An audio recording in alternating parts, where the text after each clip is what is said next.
Hi everyone, I'm Eileen and I'm in 6th grade.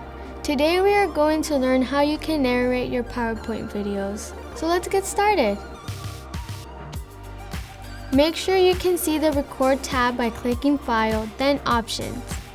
Then choose Customize Ribbon and check the box next to Recording. Click OK in the dialog box and your Recording tab will appear in PowerPoint.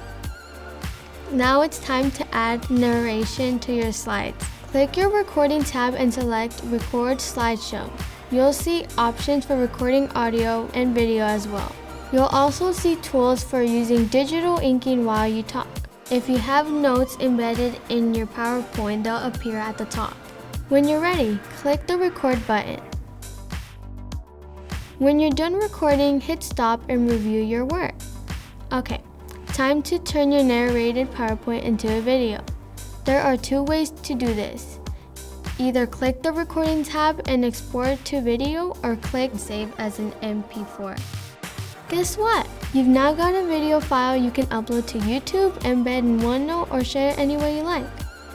Start sharing your voice now with narration in PowerPoint.